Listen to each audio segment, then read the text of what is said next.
Hey, Oh my God, we are live. Welcome back, everybody. Hey, it's been I don't know, more than half a year since we've done this. We've got a few of the usual suspects back from the live shows of yore, and we've got some new people. So let's go down the line. We'll do the traditional "Hey, how are you?" nonsense, and then we'll talk some guns and have some fun with everybody. So first up on my screen, we've got Adam Peeney, all the way from Wisconsin. Adam, how the hell are you, buddy? you know, living the dream every day. And I'm not going to lie, I was so excited when you called me like, hey, we're doing this tonight. And I ran around my apartment screaming, holy shit. I hit the caps lock on my computer and I'm just texting you in caps like I'm screaming. I truly live for this. We get to Temple Index and be around great people, and I really miss these times. I really do. We can have lots of fun together. So, since the last time we did a live show, you've changed jobs. So I don't know if everybody out there knows that. So why don't you tell everybody what you do now? Yeah, about 6 months ago now. God, time flies. I left LWRC, and I'm now the Vice President of Sales and Marketing for American Defense Manufacturing. We're So you're predominantly... fancy, huh? What's that? I said you fancy, huh? Ballin'. We were primarily an optics mount company, but they brought me on board to bring their rifle program from paper design to actual finished product, which has been a really fun and crazy ride. Lots of traveling and setting up new dealers and going out and showing people the new rifles. I'm actually getting ready to go on a plane tomorrow and go to LA for 4 days to do some advertising and promotional stuff. So it's busy. It's really the most fun I've ever had in this industry. So I've been glad to have some really good supportive friends. And I'll even lump Josh into that one too. I mean, everybody on this panel has been good. Whitey. Wow. Kind of a douche. I love him. He's adorable in those thick brim glasses. Ooh. Well, dude, that's amazing. I'm really happy for you. Obviously, we talk all the time, but it's great to see you doing bigger things every time I talk to you, man. It's cool. So let's move down the line. Next up, we've got Ebbs from House of Guns, who is apparently representing the Vikings tonight. Ebbs, how the heck are you, buddy? I'm good. I have sold all my guns. All of them? Have invested in foreign-made machetes. And I was actually just getting ready to shave when you called and said, let's do the show. So you caught me. This recliner is in my bathroom. That's impressive, really. We do a lot of sitting and thinking and stuff like that. So having a good... So what you're telling me is the tank is behind the thing and you're sitting on your toilet right now? Yeah, that's exactly right, actually. I feel like a more reclined position is a little more inductive to, well, you know what I mean. Right, it's a smoother flow, I get it. Yeah, and waging war on everything pumpkin spice. I thank you for that. That is a good deed, sir. The entire United States is now flooded. I think we had one brown leaf or one orange leaf fall in the U.S. in the Northeast, and the entire country was like, "Oh, it's pumpkin time!" And right? No, it wasn't. Pumpkin. It wasn't even the U.S. It was Canada, and then and that was in like June, I think. Yeah, yeah. So what's going on with House of Guns these days? Oh man, I need to think about that. Well, we had our Circle the Wagons training event out here in Colorado. Just I think it was only 2-3 weeks ago. Finished that up. Took a trip out to Oregon, met up with one of the House of Guns team members, Timmons, did some shooting and reviewing out there. And we finished the Wife's rifle, call it the Wifle. It's a sub-6 pound rifle build with some great American companies involved. And, I'm way behind on gun reviews, pretty much the norm. The standard for being a reviewer. Right. Well, that's cool, man. It looked like the Circle the Wagons thing was an awesome time. Everybody huge. there and machine guns and. Yeah, we actually got to Dimitri from Aries Armor came out, brought a few full auto demo guns, and we had some local guys from Denver that had I got the Glock 19 machine pistol. The video's in my YouTube profile. I could shoot that all day, every day. The thing's just wicked fast, so much fun. And met a bunch of good local companies. We actually got together Friday night and hung out for a few hours, just kind of putting the four heads together, planning and butting heads, and like four heads together, like we were fighting. It was like an actual. No. So it was like, a Viking get together where you guys just like. That's how Stuff? Vikings have ideas. They get together around a table and then they stand up and shout and then they butt their heads together, and that's the transference of ideas happens that way. Right, it makes sense. There was much mead and lamb and mutton flowing. I'm not even like, I don't even think I'm like a 50th Viking. Like in terms of percentages, I don't think any of that is there. So. Quiet, Redbeard. Yeah. All right, let's move on. Josh, what's up, from Four Guys Guns. Whitey is here with us, everybody. Whitey, how are Pleasure you, as buddy? always. I'm doing super good. So good. So good. What's going on? It's kind of an impromptu sesh, huh? Yeah, I figured earlier, why not? We'll have some fun. We'll chit chat with the boys. We'll make some new friends, and we'll show everybody how awesome we are. Right? That's what we do. Roughly. So, what's going on with Four Guys Guns?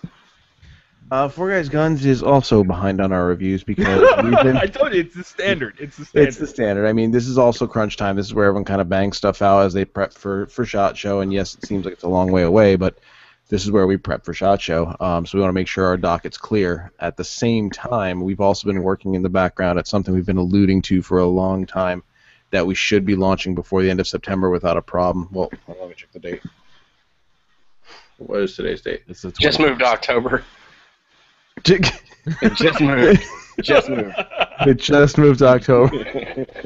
No, yeah, there's like a couple more. We just want to make sure we have ample supply of what we're about to do, and one of many surprises that, if all goes well, this year will bring, as well as next year. Dude, it's gonna be awesome. I can't wait. Yeah, a lot of you guys kind of know what it is. Some of you do, some of you don't. It's either going to be huge, or it's going to just fail miserably. So, well, let's hope for the former. let's hope for the former. Yeah. All right, let's move right on down the line. Hey, this guy here, some of you may or may not know. If we have some Instagram viewers, you guys definitely know him.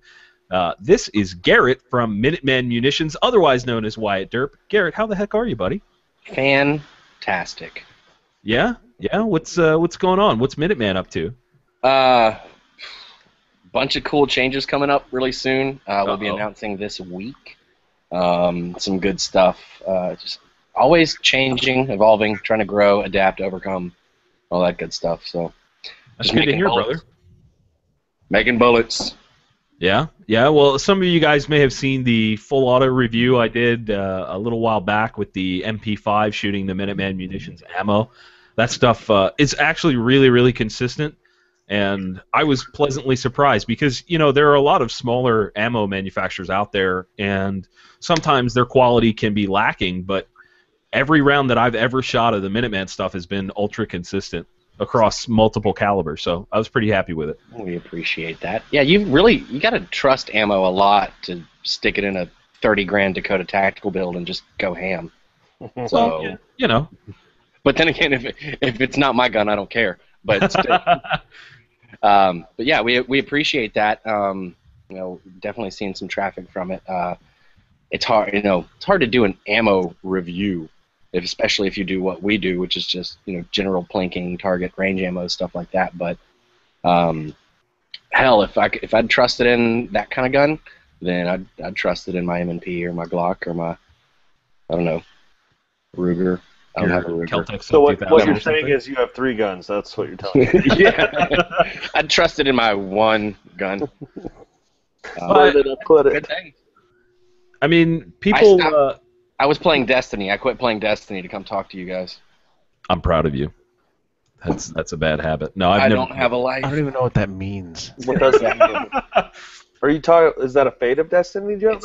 No, it's a video game. I think my version was funnier. Yeah, it was. And I'm drinking the Minuteman Black IPA at the moment. Oh, that's delicious. Mhm. So let's. I think it's about time. We've got some Q&A Sunday questions here, as As some of you know, I've been doing that show this week. Earlier today, I released episode 13. Nice. So there's 13 Q&A Sundays, 13 weeks straight, and it's going well. A lot of people really seem to enjoy it. I get a lot of great feedback, and seriously, guys, I love the questions. Keep them coming. But what I thought I'd do tonight with some of these guys is we would ask some of your Q&A questions again and see if we can get some different answers, some varied opinions about these questions. Let's see. We'll start with one of my favorites that was asked recently. This one was asked by Brennan LaBeouf of Knoll Attack. Everybody here knows him. It's a great question. The question is, what is the most important trait that you seek in someone you choose to receive instruction from? Quite a wordy question, but basically, what do you want out of a trainer? What do you seek in a trainer? We'll start with Peony on this one. What I look for mainly is the actual ability of the trainer to convey the information properly. Okay. Conveying the correct technique, being able to actually word it and phrase it so that your students can understand, because I'm very dumb and I am the lowest common denominator, and you have to speak very slowly and really show me how to do it, and it's actually really difficult to do that. You know, we're all A-type personalities, and we all believe that everybody should be as smart as us and they should understand what we're saying. Some people just aren't. So being able to actually speak and have everybody in a group understand it, be on the same sheet of music, and be able to progress forward is a huge thing. So that's probably what I look for the most, and as well as actually teaching the correct techniques. You know, not doing something because they saw it on a YouTube video or something like that. They actually have the background knowledge to back it up. Okay. Ebbs, do you have anything to add to that? Oh, I'll trade with anybody once. Okay. You know, I like to try to find people that, you know, you spend a lot of time, if you're talking about the online world, you spend a lot of time online.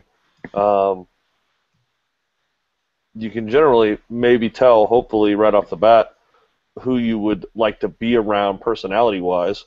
But I think there are some people, personality-wise, that you may hate, but present you with information you never imagined would have been valid to your standpoint.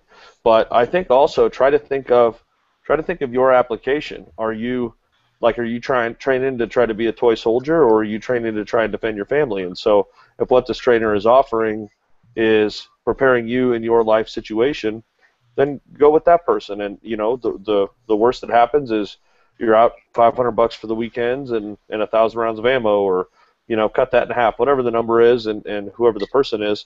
But I'm really of the mindset that I'd like to try training with everybody once, because I'll stereotype. I'll pick somebody and say, oh, that's how they are, and then you know, you meet them or you get to be around them a little bit, like Whitey, and then you're like, oh, I could be friends with this guy. And but nobody makes that assumption. Nobody. That's mean. That's just mean. He made fun of me as soon as I got on mean. Earlier, so I had to get him back. Statement. Well, that's good. Hey, Whitey, speaking of you, what do you have to add to that? I think this is the year of the trainer, 2015 especially. What it's boiling down to is that you can't swing a dead cat in any direction without hitting three of them coming off a boat, coming off deployment, coming off of, you know, a life of duty where they gained a lot of knowledge. And I think Peony nailed it right on the head, where it's how they convey that information. Now, there's a lot of trainers that already exist as it is. And what it boils down to is you know what? I may not like how Trainer X delivers information, and like Ebb says, maybe he's really good at whatever he does.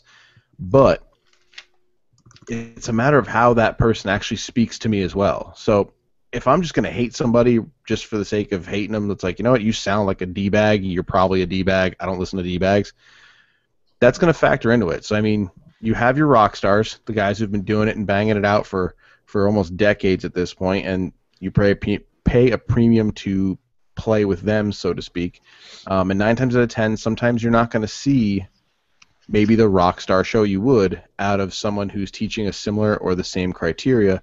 Maybe they speak to you a little bit better and you can get a better price. So I would say look for a lot of AARs, see who you know, see who the industry likes, and you know, go in with open eyes. For those that don't know, what is an AAR?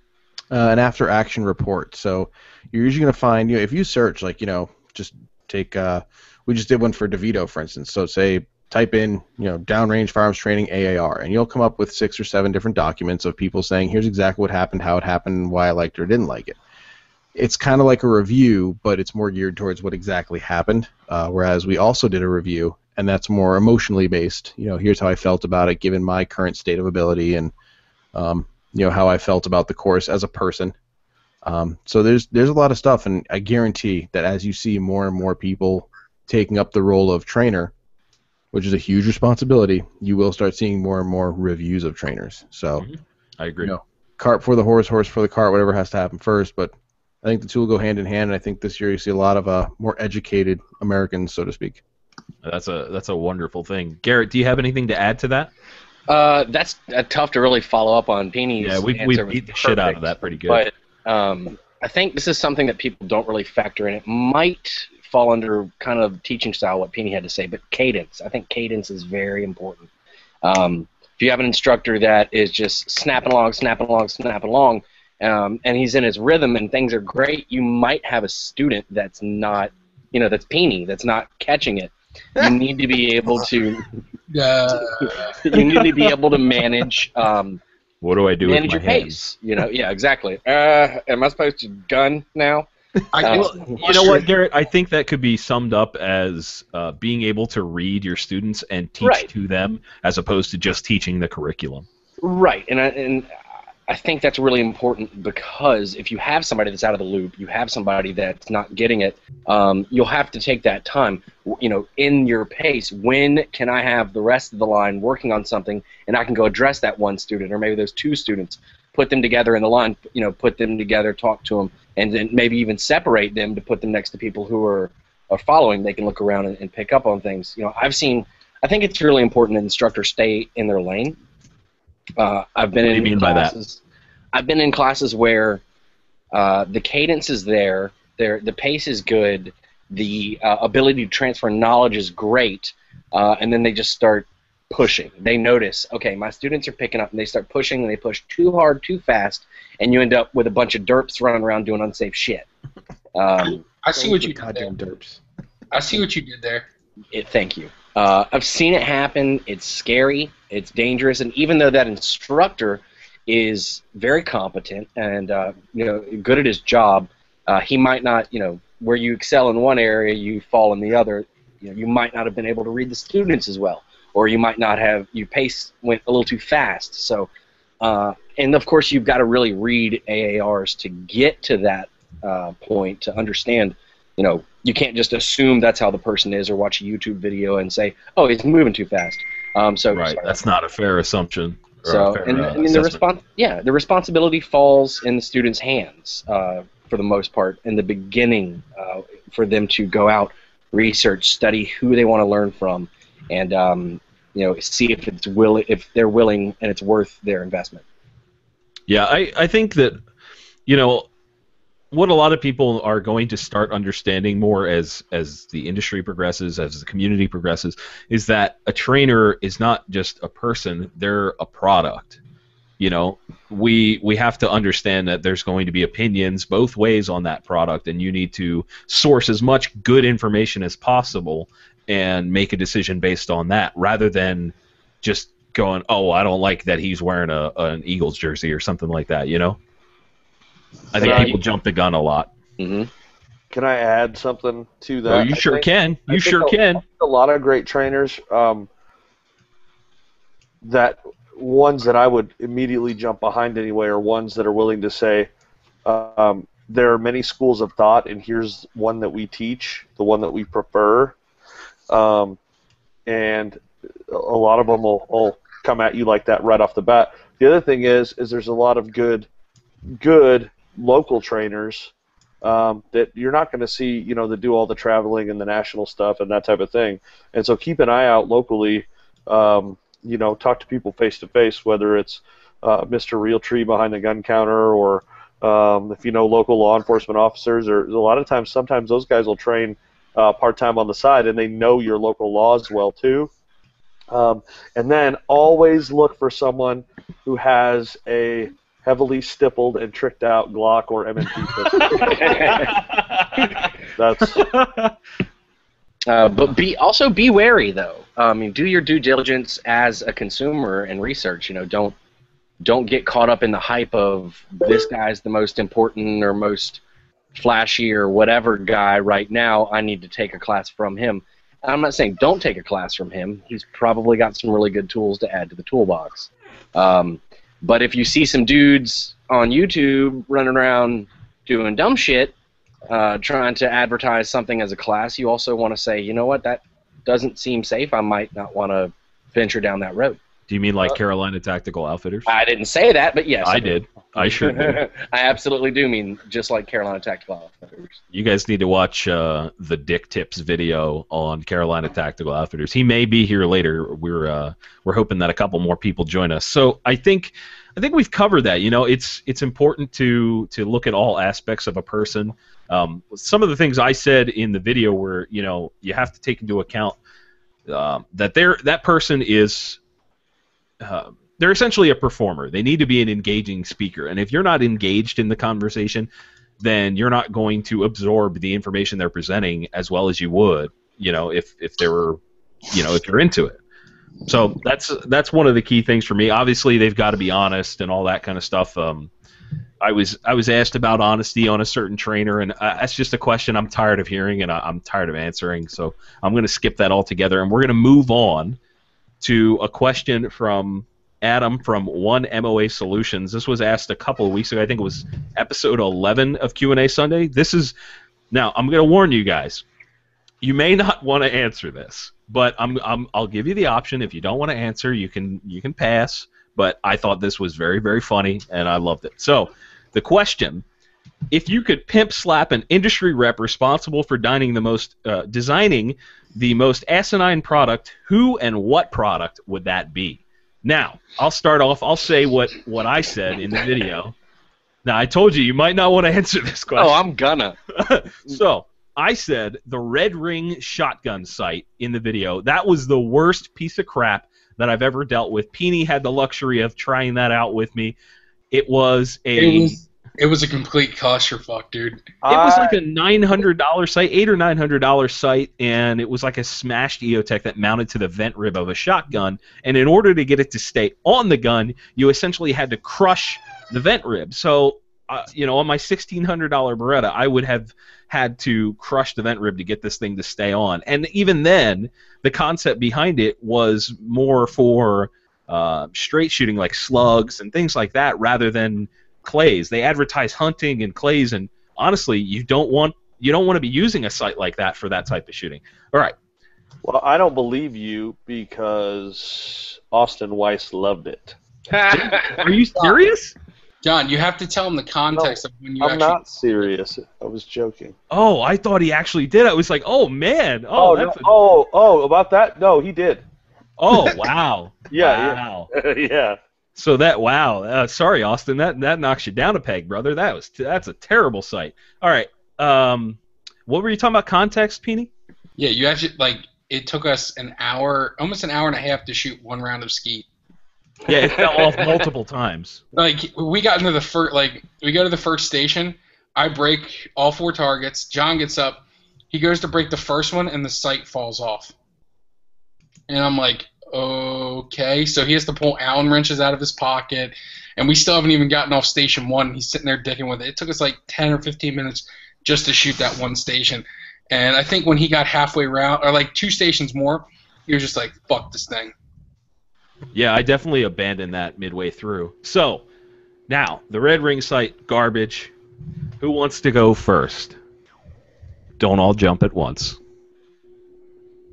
All right, Garrett, you're up. Shit. I really don't. Listen. I know it's difficult because you're calling out somebody in the industry, essentially. That's why I picked the product I literally do not care about. I'll take the easy way out. Oh, boo. But no, I'm still going to call somebody out. I'm friends with this person. He's a good dude, but I'm still going to call him out. And that's Alex from Alex and Ryan Designs. Uh-oh. And this is something that I've said to his face, and I love him. But anytime that you're going to promote a product, you have to do it the right way, and you can't go slapping other people's labels on shit when it's and say it's a Glock item when it's not a Glock item. You can't go looking at other people's ideas, and even though they're old and fucked up, and try and rehash it and put your name on it. I love the guy, but I wanted to smack him across the face when he received 2 cease and desists for just making stupid decisions. Wow. He's learned and he's growing from them, I hope. So are you able to say what those products were? Because I have no idea what one you're was, talking about. it doesn't even count. It's a set of earrings, but he called them Glock earrings, and Glock was like, no, you can't fucking do that. Oh. Because they were in the shape of Glocks, so he just calls them gun earrings. That's fine. And the other, I forget the original manufacturer, but it was a AK thumb rest. The Thunder Lightning Bolt, something like that. It's basically just a big thumb forward assist on an AK. Great. I thought it was a great idea. Cool product. But apparently the market didn't enjoy it. It kind of flopped, or it didn't get the right exposure. I don't know what the problem was, and it was brought to his attention. He decided to redo it, and revisited it way too close, didn't tweak the design enough, and received another cease and desist. And that's a shame. it sucks because that's a good product, and I wish it would have gotten out there the way it needed to get out there. But you got to be careful the way you do things, you know. Yeah, I agree. It's real quick. I just want to say something for the people out there watching. This is just an impromptu thing. You know, I've had a couple people say, like, hey, I'm glad you're doing the live shows again. This is not going to be a continuing thing. We're just doing this, you know, to catch up with everybody and see what's going on and have some fun. So, moving right along with pimp slapping. Who's next? Fuck it, I'll do it. Oh, All right, Peeny's in. Here we go. Pimp slap somebody. Fob, that thing's terrible. That's not nice. I'm kidding. That thing's cool. Anything that Lenny McGill has ever made and branded as the Glock store's own product. I don't know who that is. Just Google it. He made this thing for a Glock pistol that connects to the front of your gun and comes back here, and it's a thumb rest that you would drive into to keep the muzzle down. It's the dumbest thing I've ever seen. They don't make any holsters that fit it, and he's like the used car salesman of the gun world. So anything Lenny McGill has ever done, that guy. Wow. All right. That's a strong point. Uh-oh. There's a Jameson. Hi, Jameson. Hey. All right. So, Ebbs, Whitey, are you going to pass or are you going to take this one? I mean... Am I muted? Right. Both of you very calculated with this. Well, because I'm trying to think as to... Because, I mean... I can think of, like... I'm going to pass. I can think he's of, gonna like, pass. 10, That's okay. I can think of, like, 10. Most of which still have bridges attached to that I'm not ready to... Understood. Towards yet. When Ebbs is done, I'll explain why I'm passing. And a lot of times, if it's something like that, okay, well, here's one. A lot of times when it's like that, you end up being part of the R&D sort of for that, and so when you get a testing and evaluation item and they're asking for a review, you're trying to review it and improve on it. Like, if it missed the mark, how can I give them input that helps make it better rather than just saying this is just a pile of dookie, right? So one of them was it was after CERT when Laser Light released their little blue training pistol. Have you guys seen that?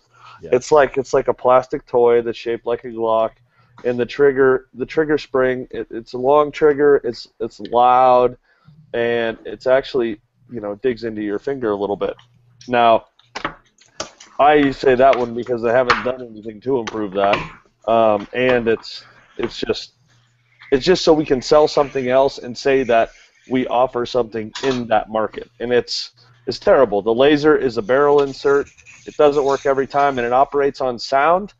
So that's one reason they say the laser's loud. But if you're holding it and you cough, then the laser goes off. So you could be sighted, and you actually the laser dot shows up on the wall and stuff. So wow. Yeah, I mean, I guess that's one of them, but I could think of several others that, just kind of show up. The red ring is, I have one of those, and objected against even putting it on a gun. So Yeah, I would advise against that. So, Whitey, you said you were going to kind of fill us in on why you were passing. I think I understand why. I think a lot of people will, but go ahead. So I think I covered this kind of last year real quick when we went over why we kind of, how do you phrase this? There's a lot of people out there that will say they will T&E something, they will review something, and there is no clear and distinct differentiator between the two. When you T&E something, which is test and evaluate, generally there is some sort of paperwork or agreement, whether it's oral or written, with the actual manufacturer of said product. Your goal is to test and evaluate. Now, that doesn't mean test, evaluate, break the crap out of it, and then make a YouTube video as to how crappy the product is. That is a backstabbing shit review. Now, with that being said, the people that we have worked with on T&E projects, we have confidentiality with, whether it's verbal or written, we have, that in place. So if you don't see a review from us on something, and chances are people are saying it's crap, well, it's probably because we don't put out crap. And that's as simple as it gets. If it's something so-so, but the company's worked with us and they're like, we're fixing this, we're fixing that, we'll send you an updated model. Hey, guess what? We do a review, tell you how great it is, tell you what it is. Now, is that kind of, you get the argument that people say, well, you're just shining, sunshine up everyone's butthole, and it's like, well, no.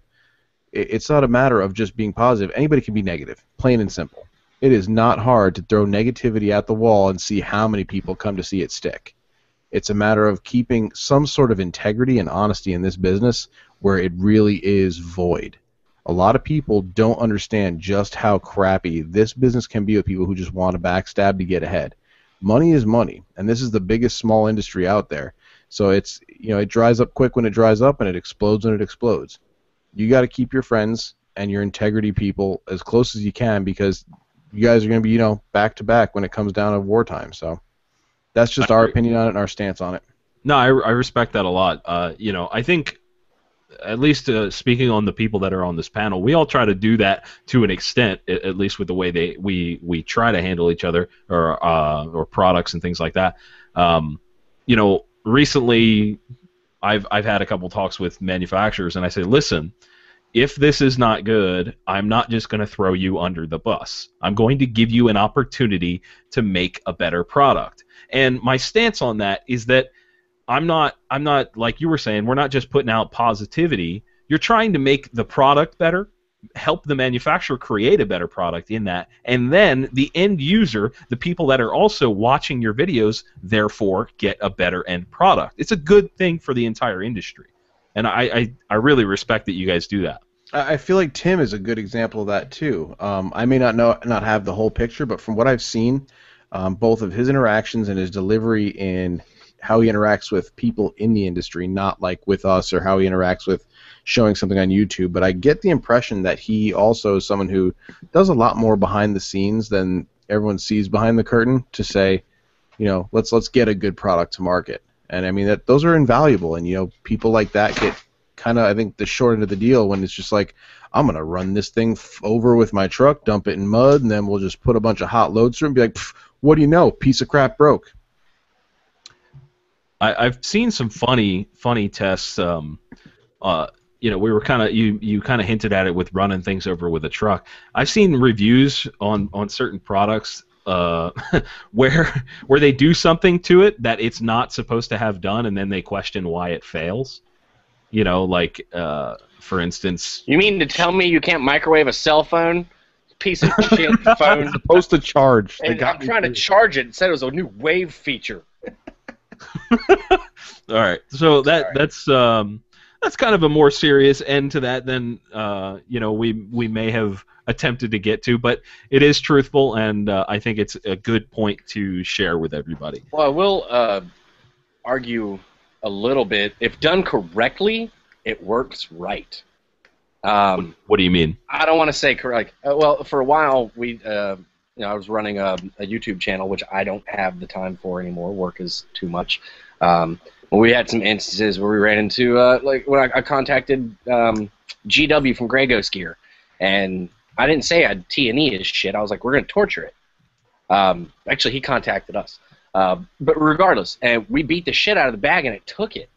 So we were able to showcase more exaggerated examples of what something like this, the lightweight assault pack, this thing, beat the ever-living piss out of it, and it took it fine. Stuff that it would probably never even go through.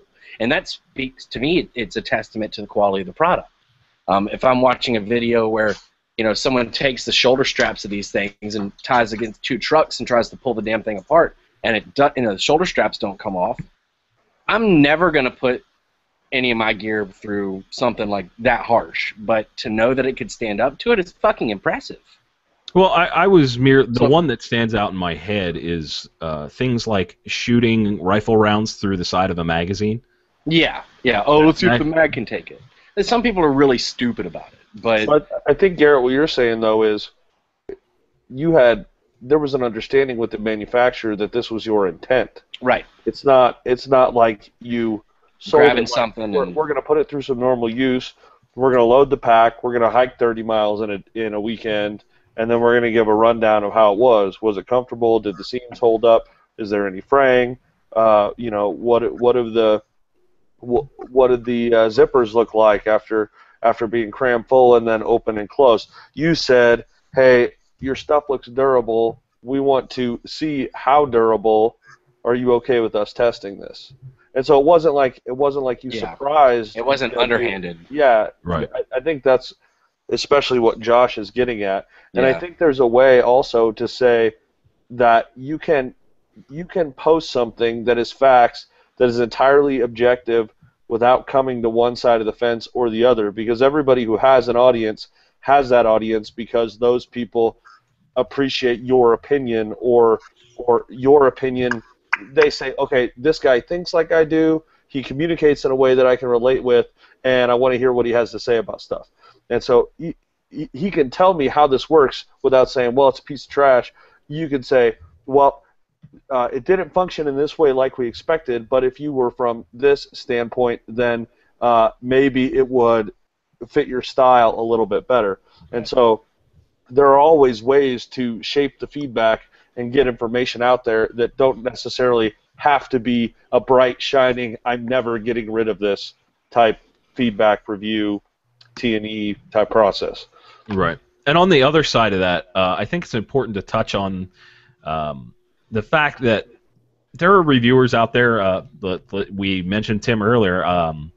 Tim catches crap about liking the Tavor rifles, and I think that's unfair on a lot of aspects, because people say, oh, well, the only reason you like that is because you're getting paid for it. And he's come out and said, hey, I'm not getting paid by IWI. I actually do like this rifle, and people continue to question that. So it's almost as if, you're not allowed to vehemently like something, because if you do, then you must be receiving money from whatever manufacturer of that product. And I think that's kind of unfair. We do, as reviewers and gear users, we do have opinions, and we do really like some stuff. There are products out there that we all love. Like my Beretta shotguns. I absolutely love every single one of them. I mean, I got the 1301 now to test, and I'm pretty sure I'm going to enjoy that too. But people are like, well, do you get paid by Beretta? No, are you kidding me? They don't want to give me a dime. So I think that aspect of it gets to be a little unfair as well. Do you guys have any thoughts on that? Cool. Well, I mean, I like Tim. I love watching his channel, but there's always one review that's stuck in the back of my mind, and I've never really gotten any clarification on it. So maybe you guys can help shine some light. But it was I think it was an ambi charging handle that felt like a piece of trash.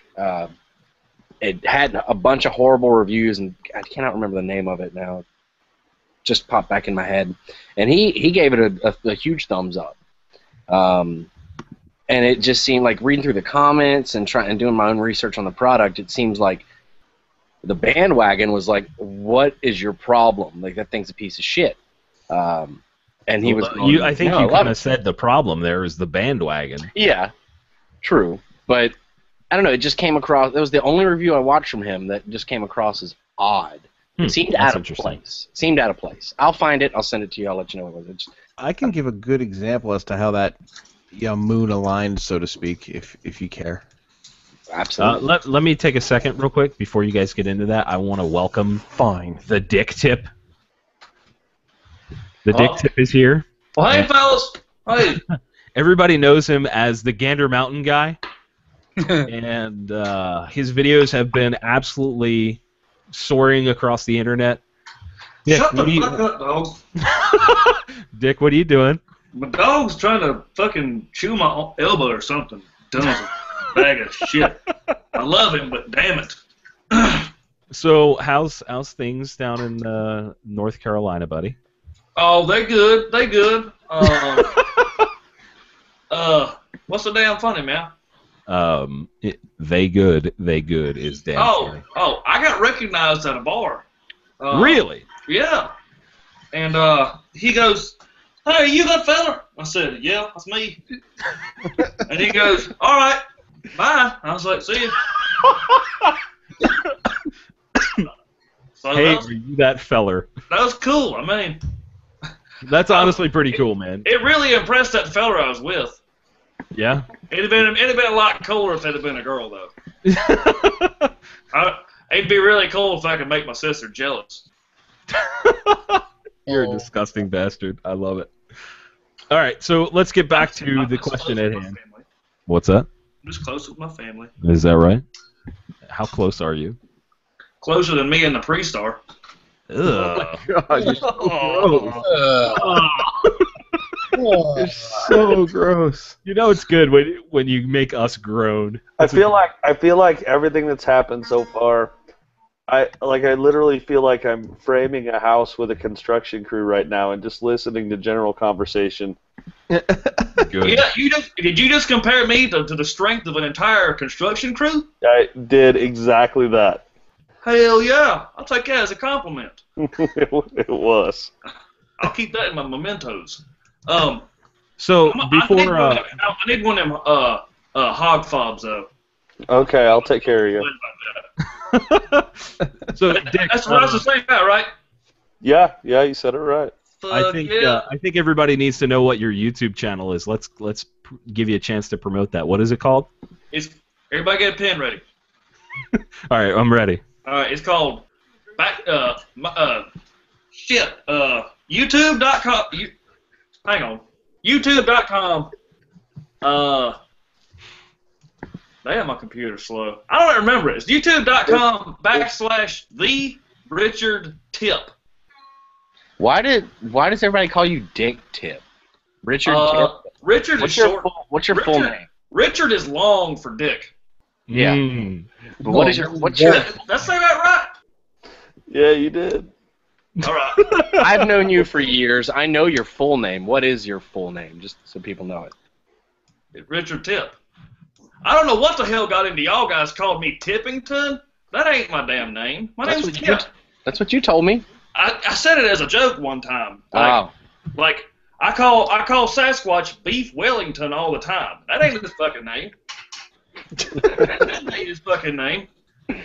Every time I'm on Opcom, he calls me Chow, so I don't know what happened. Chows. I will say this. I have never seen Peony laugh as hard as I ever.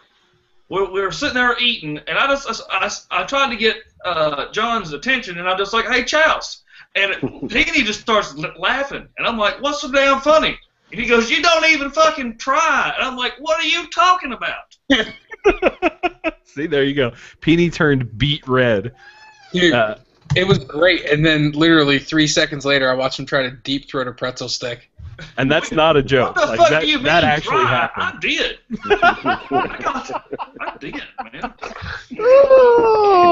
It was in his hand, and then it was in his throat within half a second. He's shortchanging Dick, man. Oh.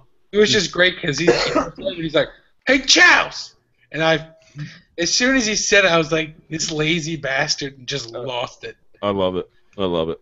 Anything that can make that white angelic face turn red has got my attention. Hey, it was nice. I even called Peony yesterday just to tell him I loved him, and he fucking got mad at me. He got mad at you. Yeah, because I was at the Milwaukee Art Museum with my girlfriend, spending time, and he called me, and he's like, and it sounded frantic on the phone. He's like, call me back, and I'm like, so I call him back. He's like, I just want to say I love you and hi, and I was like, what the fuck? That is in absolutely no way a damn truth. That is not what happened. I left you a voicemail that said, hi, I'm Adam Peony, and I'm too damn important to answer anybody's phone calls unless I'm so inclined to do so. And then you called me back not 30 seconds later, and I said, hey, man, the fucking deal is. And you said, I'm eating at Arby's. And I said, what? Fuck you, I was not. No, All hold the right, fuck all on. All right, listen. I think you two need to settle your domestic disputes on your own time. This is time to chat amongst friends. No, we're not going to talk about the Arby's thing. We're going to continue on our discussion. Josh, we got way off track and way I don't know what to call it, but you had something you were about to say.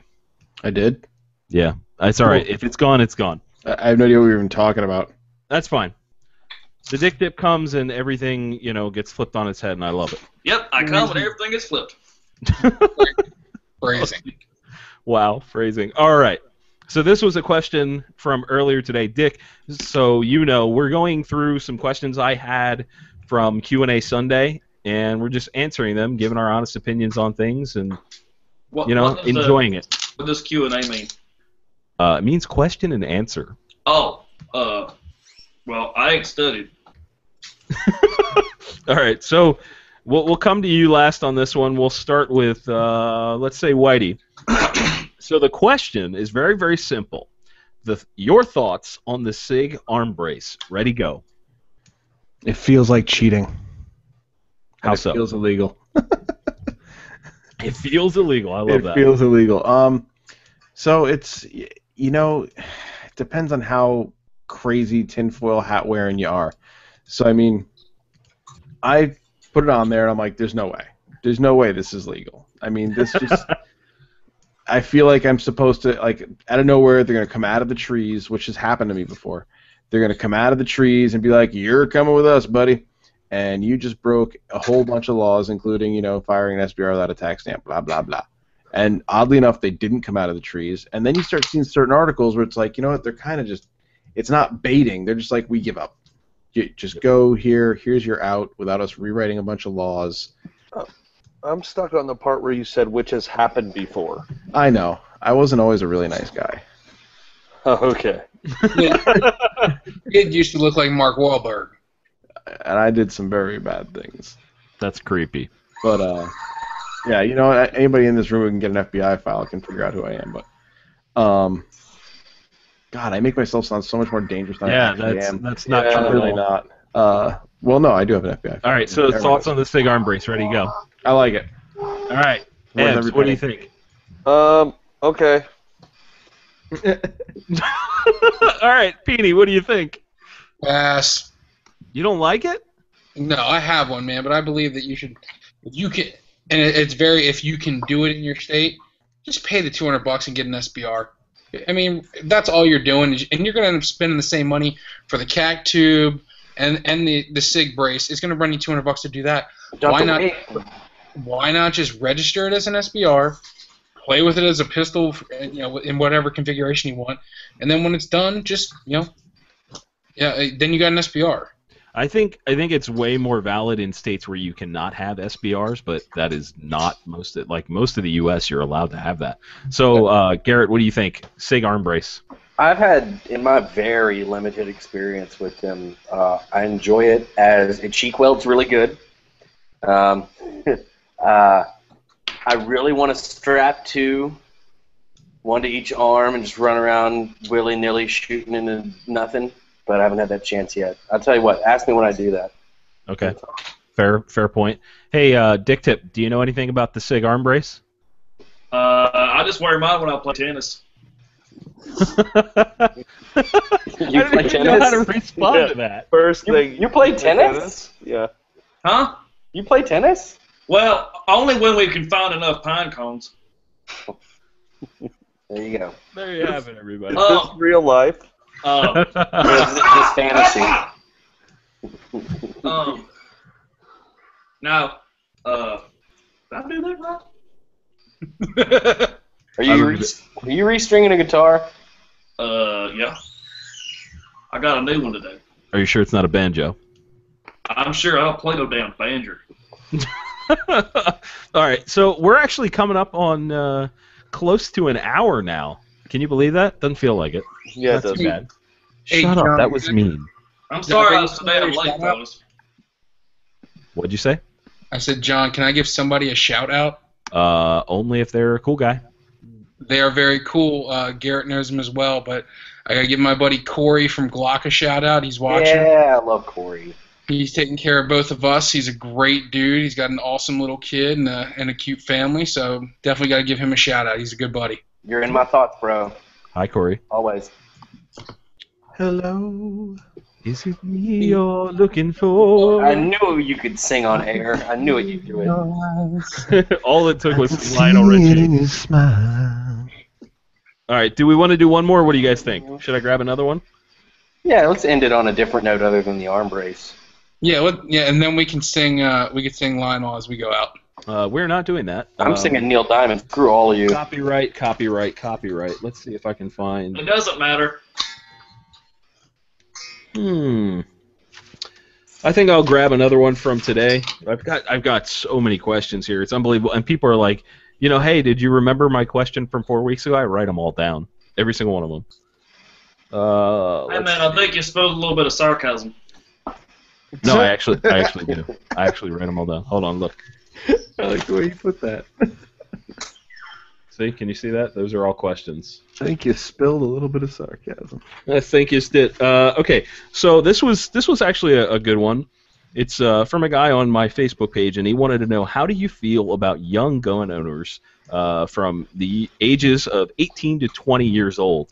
Now, I also lumped in the younger guys that are kind of into airsoft and stuff like that.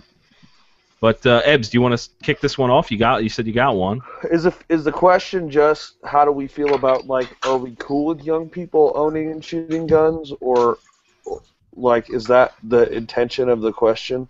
I took it at the angle of we need to embrace these younger guys, because I think a lot of older shooters get down on them for being young and maybe not doing things the same way as tradition. That's the way I took the question. What do you think? I think start shooting as young as you physically can, and treat old folks with respect, and stop putting future Marine and future Navy SEAL in your online profiles, because I'm fucking sick of it. And that's all I have to say about that. Okay. That's all I have to say about that. Yeah. Would anybody else like to jump in on young gun owners? Sure. It's essential. I mean, the young gun owners are the next us. And we're all relatively young, but there are the older guys out there, and they're about to get replaced.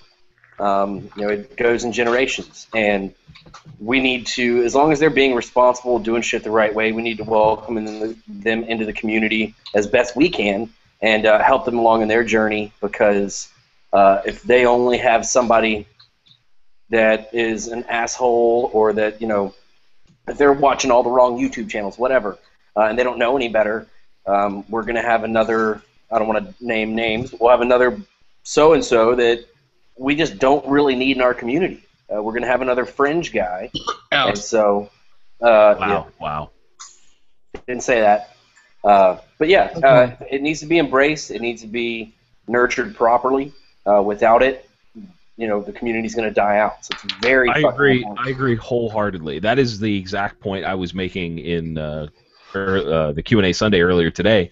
I said that it's important to embrace these younger guys and try and educate them, as opposed to just telling them they're doing it wrong, or telling them to get lost or anything like that. It's important to educate them on the reasons why you do something a certain way, so that the ideas of being a good American, being a responsible gun owner, those ideas don't get lost if you educate somebody and show them how you got to where you're at. Yeah, we need less future Marines in the bios and less all that shit. We need more bricklayers. I think we're completely casting out an entire group of people we should be talking about, though.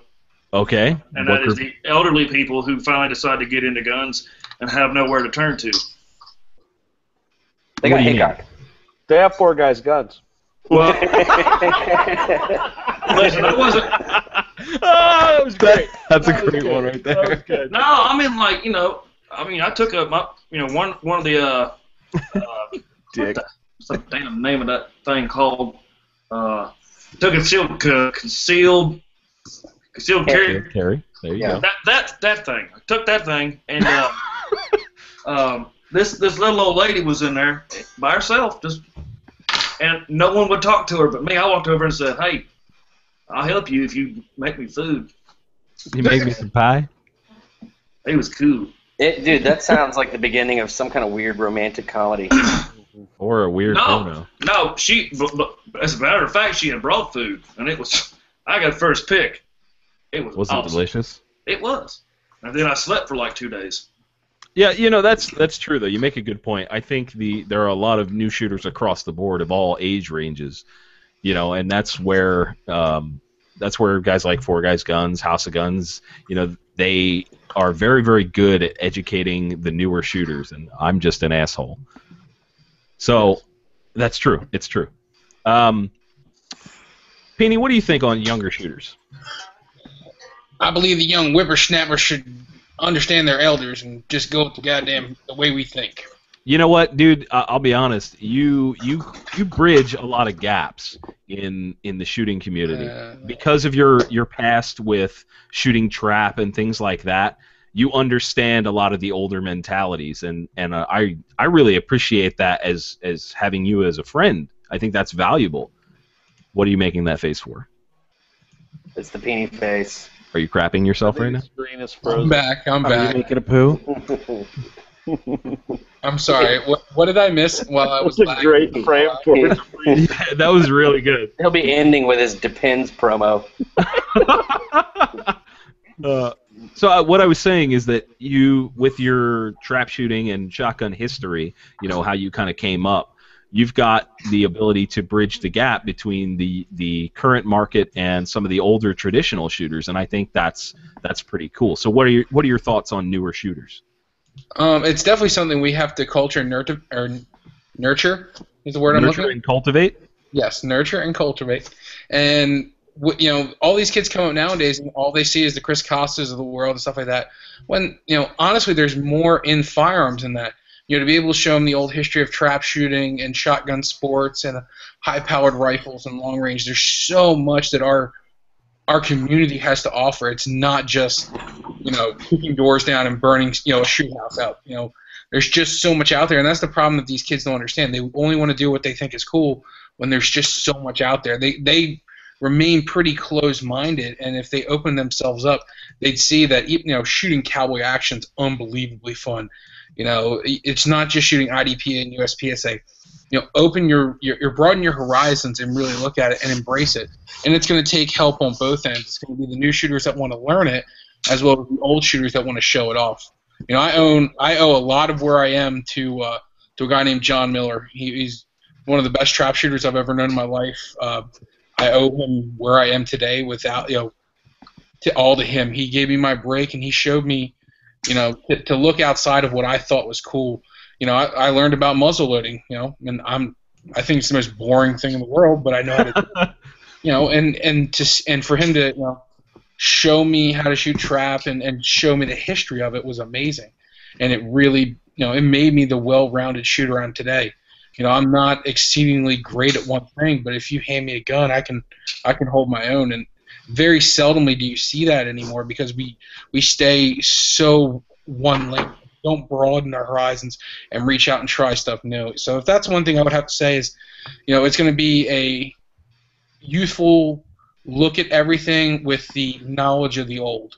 It's going to take a good mixture of both to really bring in new shooters, and especially if we want to strengthen the 2A community, we have to make everybody on the same page, and you got to be interested in stuff that you weren't interested in before. You got to come at it with an open mind, and that's why it's very important to me to try all kinds of different shooting. I machine guns, shotguns, traditional stuff, all of it. I think being a well-rounded shooter is huge for your abilities and your ability to understand why things are the way they are with certain guns, because there are a lot of concepts that cross the board, like recoil management. That's very similar across the board. Yeah. And if you shoot a shotgun on a regular basis, you'll be able to go over to an AR and manhandle 99.9% of them, with the exception of machine guns, because that's a different beast. One of the best things I ever tell people is, if you really want to broaden your horizons and see what the gun community has to offer, go shoot an Appleseed event. The nice thing about Appleseed is it gives you the history of being an American rifleman and learning the skills that they learned, shooting rifles and positional stuff, as well as how they used it during the American Revolution. It's one of the best events you can ever go to. It's generally very inexpensive to shoot. You can do it with 22s. And if I have to bring new shooters in, and I want to show them, that's hands down the best event you can go to. Cool. Anybody else have anything to add about younger shooters?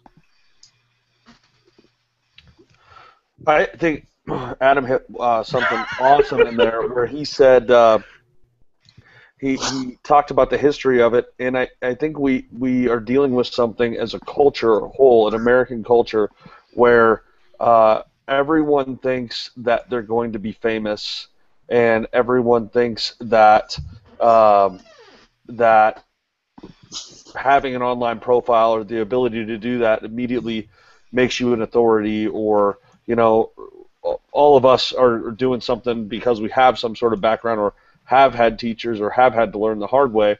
But the reality is that anybody can create a profile. Anybody can say that they're someone, at least for a little while, even if it's a lie. And I think something that Adam said that I just want to expand on a little bit about young shooters.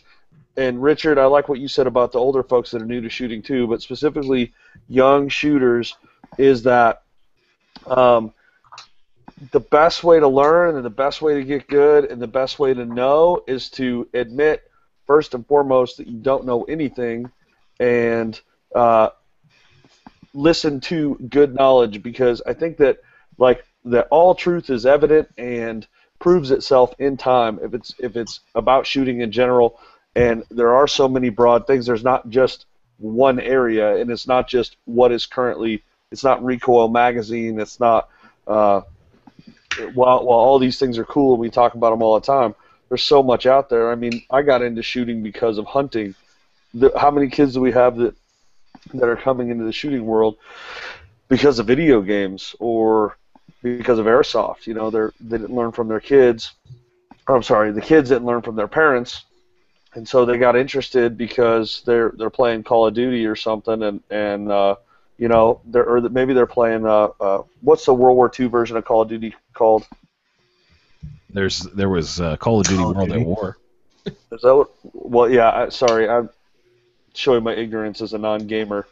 I don't play things neither. But some of the first time that some of these kids picked up a Garand was on a video game. Yeah. And then think, that's an interesting gun. I wonder what that is, or it's a little bit different than like an M4 that we see on the other versions. But if they've never shot a Garand, they don't know how ridiculously awesome it is to dump 8 rounds as fast as you can, and then hear the ping at the end of it, and then immediately know the history behind it, even if you weren't one of the ones making a sacrifice while you were shooting it. Yeah. I think you touched on something that I hold very near and dear, is the gaming aspect. We, for whatever reason, a lot of guys that are not gamers or consider themselves hardcore gun guys get down on gamers. Like, oh, you're just some Call of Duty guy. Like, whoa. The game has changed, my friend. The game has absolutely changed. And Hey, I'm a Battlefield guy, and I make bullets for a living. well, what I'm saying is that some of these kids, that's what Ebbs was saying, is that's how they get into guns. Yeah, I hope you could tell I wasn't dissing on gamers Oh, of that community. no, I didn't take that as a diss at all. That's the I'm just intro. expanding. Right. You know, the airsofters and all that kind of stuff, they get hounded, and it's not fair. You know, yes, a lot of those. I've had arguments with kids arguments with children on video games, where some kid is like, well, a real shotgun, buckshot only goes out to like 50 feet. Like, oh no, you know what I mean? Like they take their knowledge based on the physics of the game, unfortunately, but the fact of the matter is those kids may and hopefully will grow up to be gun owners and learn a lot more from that. John, the one thing I wanted to say as well is, honestly, I understand where the gaming aspect comes from, but honestly, some of the best memories I have in my life are spent shooting, spent outside with friends and family, as opposed to sitting behind a computer or a video game. And that's one thing that I hope future generations will see, is actually getting out there and doing things like that. Spending time on the shooting sporting clays with you or with older shooters and listening to the stories and having that personal connection is so much more important than anything we can do online. And yes, I understand that that's where they learn, but getting them, we got to figure out how to get them out of that and out into the world doing it. Well, that's why I try to, when I do like machine gun videos and things like that, hey, this is, like the 93R, that's in video games.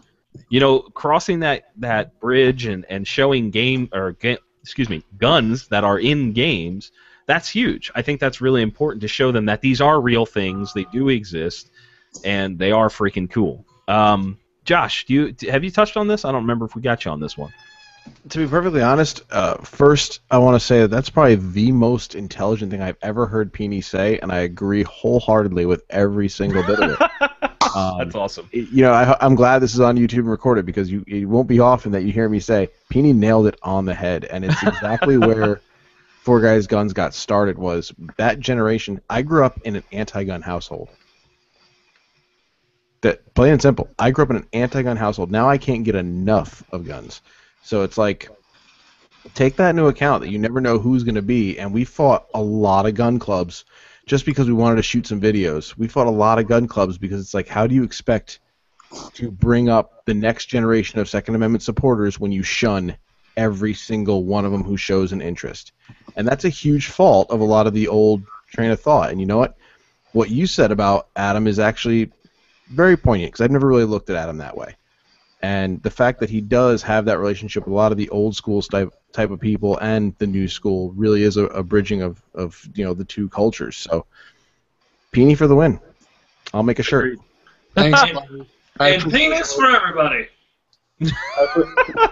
And Josh, that means a lot to me, man. Thank you. I appreciate that. But it's just.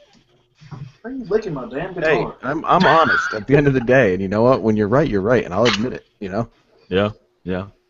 So, Dick Tip, what do you think about younger shooters? Do you have anything to add to this? I know you were talking about the old lady that you were banging for food, but what now? What do you think about the young guys? Well, they aren't nearly as much fun to bang.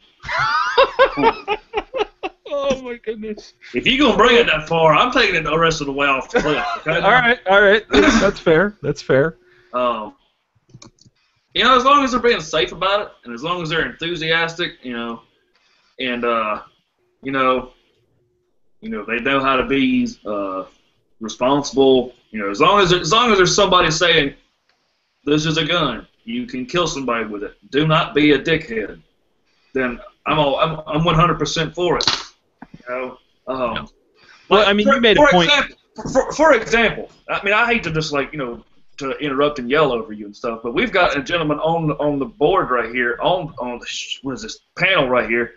He's a very good friend of mine, Mr. Wyatt Dirt, and he teaches his son all the time. Like, listen, you've got to be careful with this thing. Of course, I'm not sure if he's using a pellet gun now, but I mean, that to me is how you're supposed to do it. I mean, because I'll be damned if he won't be a shooter.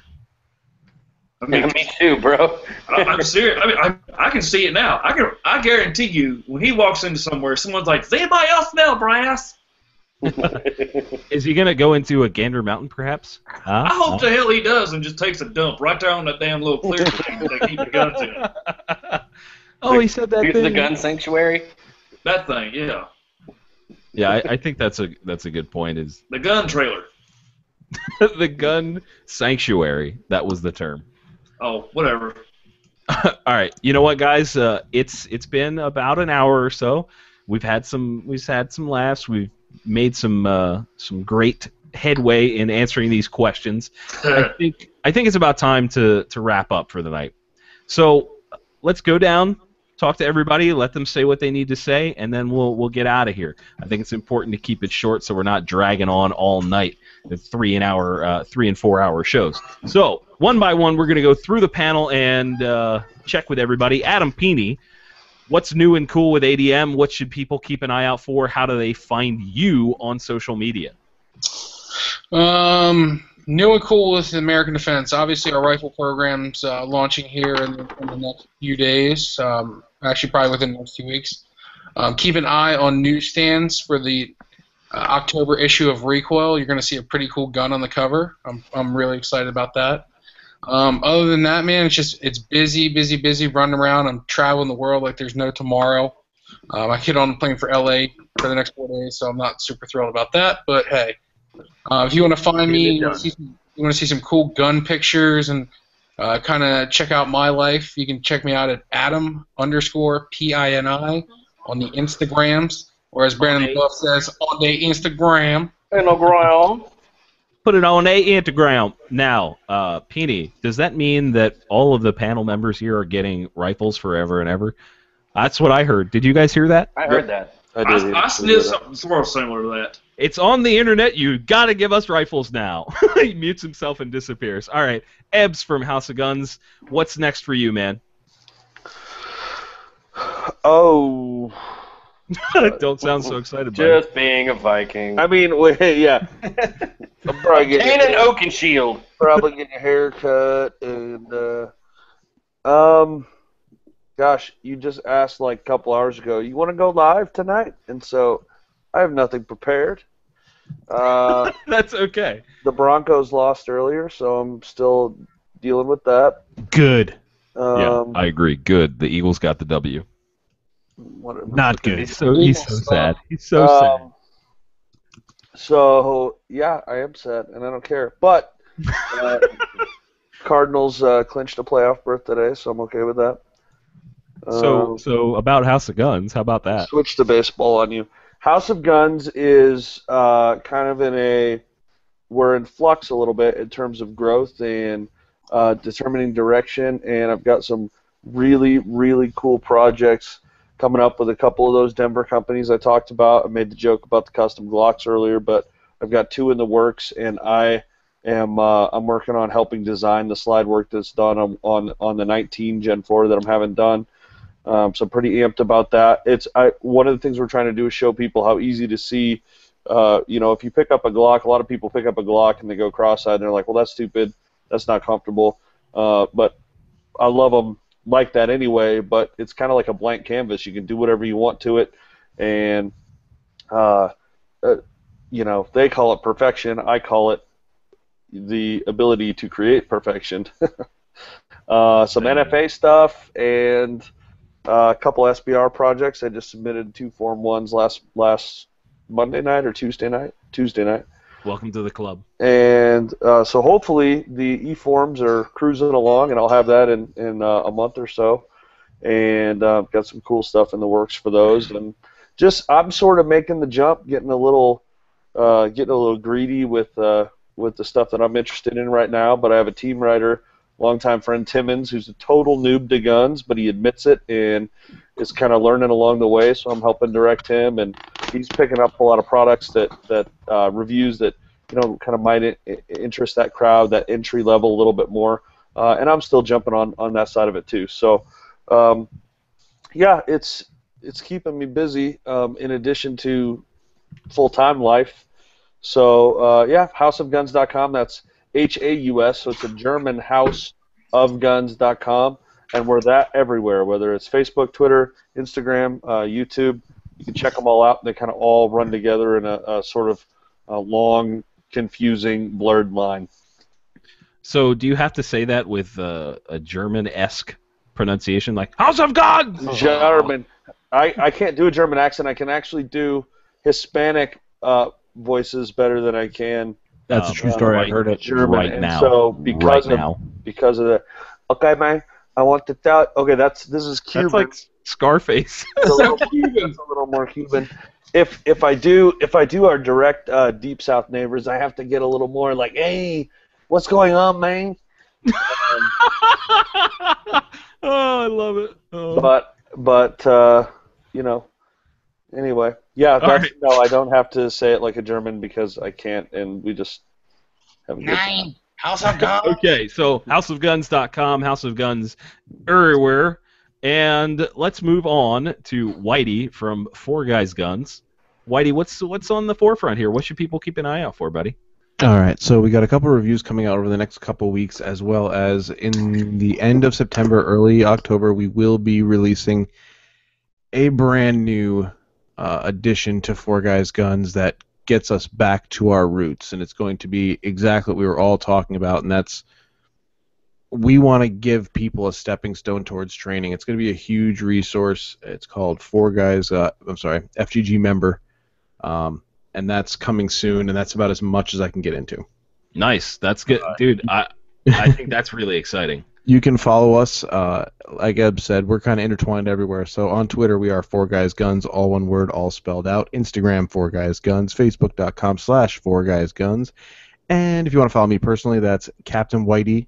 That's CaptWhitey. See, Ebs, when you say it multiple times, it sinks in better. That's why you can't just gloss over like that, man. Are you talking about you or me? Get your game face on, bro. Get your game face on. I was done talking, and you started picking on me again. Play nice, boys. Just play nice. Oh, I love it. So hold on, before we go though, I gotta ask Ebs. So Circle the Wagons, that's like your event, like a House of Guns event? No, that's an Iron Hammer Armory event. Oh, okay, because we you said something earlier, and I was like, oh, if I'd known that. by we I mean kind of a conglomerate of Colorado folks. My biggest part of it is just pushing it socially and trying to get the word out locally and stuff, get people signed up and be there as a presence to kind of show what went on. You know, the first year, Kevin Markland came out as our photographer, and we had a limited number of shooters, but Kevin made everybody look awesome, like he does with every single thing that he touches.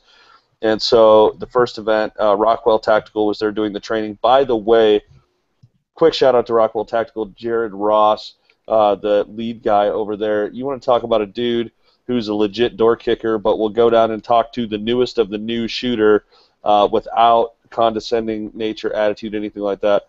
I love the guy. He's an awesome man, good family guy too. But yeah, it's Circle of Wagons is Martin from Iron Hammer Armory kind of had the idea after Colorado implemented their unconstitutional gun laws, which went into effect about 14 months ago. Were voted on about 18 months ago and shoved through, and of which our governor has admitted to not reading over and not paying close enough attention to before signing, and said it multiple times, then denied that he said it. Then when the video came out that he said it, he's like, oh, well, I wasn't really talking about that. So even though he said it to like 50 of our sheriffs in a room together. Sounds like a stand-up guy.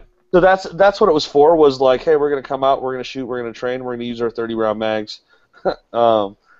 And then this year was massive, awesome, great exhibitors, companies come out represented, and 2 full days of shooting, carbine, pistol, running barricade buddy drills.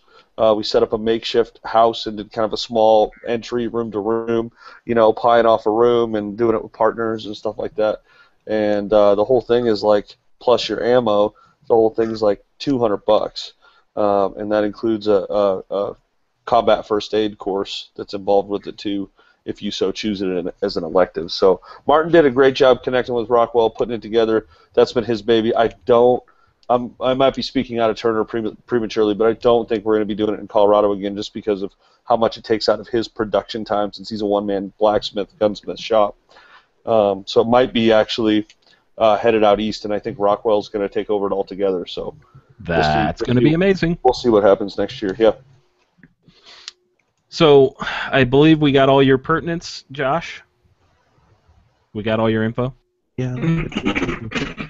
All right, let's move right along. Garrett, what's up at Minuteman? How do people find you, etc.? Oh, well, if you care to purchase quality handgun rounds, you can do so at www.minutemanmunitions.com.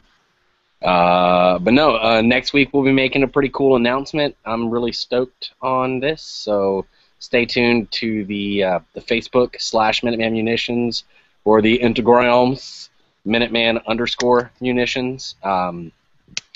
Yeah, next week's going to be awesome, and we're just cranking out ammo, getting you guys on the range shooting safely, and trying to keep a little extra money in your pocket. That's how we roll. Awesome. That's good to hear, man. All right, let's move on to the infamous Richard Tipp, the Gander Mountain guy. Hey, man. So temple indexing is your new thing, isn't it? I mean, everybody else was doing it, and apparently, damn White decided he was telling me to do it. That he was trying to tell me something about titanium. I'm not real sure. No, that All right. Never mind. So you've got a couple videos out. Those are super popular. Mm-hmm. Are you going to come out with more? Is that coming? Yes. I cannot reveal what my next video is going to be about, but I am starting a new business. Uh-oh. It's called Martin Tofu's All-You-Can-Eat Titty Bar and Couch Movie Service. What the actual... Wow. I love it. All right, so again, where do people find you, man? Well, I mean, I live in North Carolina. How do they find your videos? What's the YouTube address? Did you just stab yourself in the eye, temple indexing? No, I don't know what the hell just happened. Something just flew right into my damn eye right here. Y'all see that shit? Was it a bullet? Wow, that hurt. All right. So I believe it's youtube.com/Richard Tipp. Is that correct? The Richard Tipp. All right. And then I actually have a Facebook page. I'm not sure. Hang on. I don't know any of this bullshit. I'm still used to trying to figure out how to run this damn thing. That's all right. We'll get you there. It's facebook.com/The Richard Tipp. So they're both the same thing. You just the thing in the front of it's different. So for YouTube, it's YouTube it's youtube.com/The Richard Tipp, and then Facebook is /The Richard Tipp. Does anyone use a forward slash ever? What'd you say, Whitey? Does anyone use a forward slash ever? I don't think so. But I don't know. I was just told the damn thing is called a backslash. Nice All right, wax guys. job, Rook. Keep an eye out for more Dick Tip videos. They're coming. They're going to be hilarious, I'm sure. Now, my name is John, and you can go onto your fancy Google machine and you can type in Chaos 311 Clarity, and you can find my videos, my Instagram. Everything is Chaos 311 Clarity, and there's going to be some cool stuff in the near future. Working on a website, hoping to bring some more content to you guys from every angle. Got tons of videos coming, and it's going to be awesome. So before we go, I want to say thank you to everybody on the panel for coming out for this little impromptu chat. So thanks, guys. Yes, thank you. Yes. And we are going to be out of here. I think it's about that time. So toodles, everybody. Thank you all for watching. Appreciate it. Tiddles!